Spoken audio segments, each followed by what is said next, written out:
Hooker's Blades.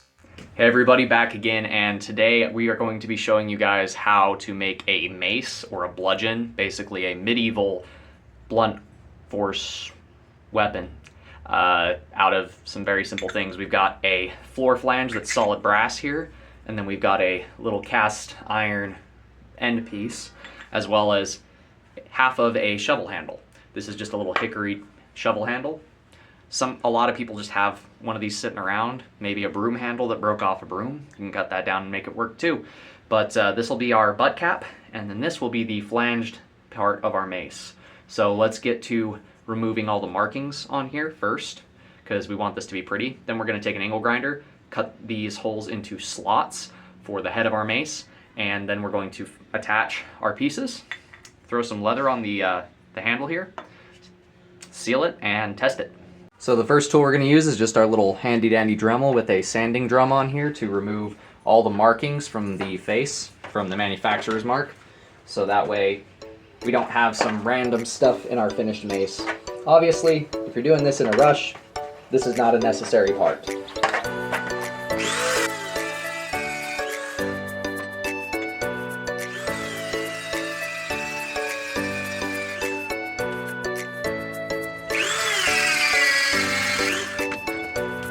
Okay, we've got all of our markings removed, nice and smoothed up where those used to be. Now we're just going to go ahead and start cutting our slots into these holes with our angle grinder in order to make those flanges.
So what we're going to do now is just go ahead and switch to our friend here, get this all polished up with a, I believe this is equivalent to 200 grit belt. It is a Scotch-Brite belt, so it is kind of like it's not a sanding belt, it's a woven belt from Combat Abrasives. So let's get to playing around a little bit, shall we?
So I've gone ahead and shinied up our mace head here. Got it all nice and polished and clean.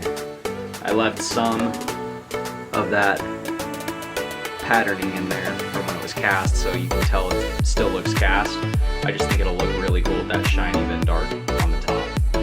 So let's go ahead and mount this, and then we'll go about mounting the other piece as well. So the way this is going to mount up here is on the tapered end of our shovel handle. We went ahead and cut down just above where it's actually going to screw onto the wood. This is the coolest part about this build, is that everything on here is just going to screw on as we're building this. So we don't actually need glue, we don't need pins or any of that stuff, aside from aesthetics maybe. But there's our mace head mounted up on our about 2.5 foot handle, something like that.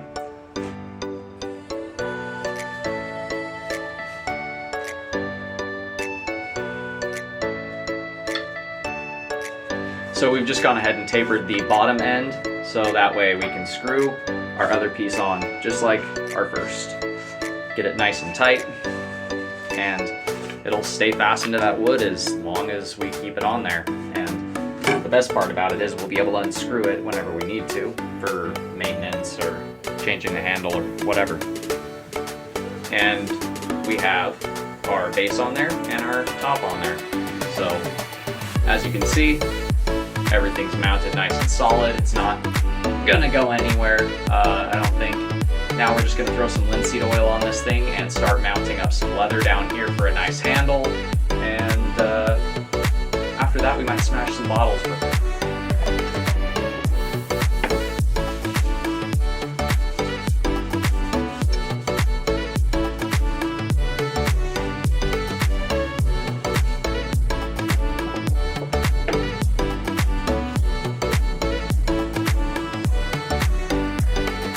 So it is now just a little bit later, and we went ahead and got all our aesthetics on this mace taken care of. It is now 100% ready.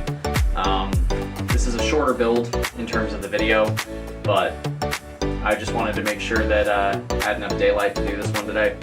I've gone ahead and actually put some nails in the top there and put a brass cap on top of that. Just makes it look more medieval along with that twine wrap, and then a base twine wrap to match to keep the hand from going up too far. You have enough leverage for 2 hands, but it can be used 1 hand as well since it is such a light mace.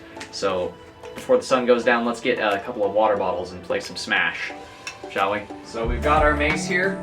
We've got a couple of water bottles that have agreed to sacrifice their lives in the service. So let's see what it does.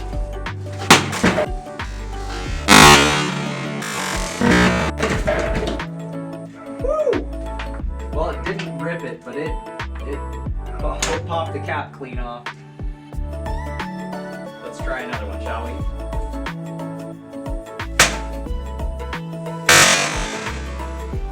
Enough force for it to split the cap on each bottle. Let's actually hit up here on the cap.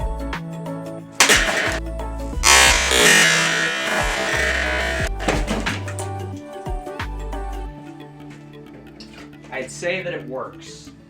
Smashed that cap to smithereens and busted our bottle up as well, pretty well. All in all, even though this was a shorter video, our mace turned out really well. This was a really quick build, really easy to do, and you can dress it up however you like. The basics are just get that floor flange, cut it into sections. You can even get cast iron ones. I just went with the brass because I think it looks prettier. But yeah, let me know what you guys think in the comments below. And until next time, God bless, stay sharp out there. And we broke 600 subs at the time of filming this. By the time we get to 750 or 800, I haven't decided yet, we'll have another 25% off sale.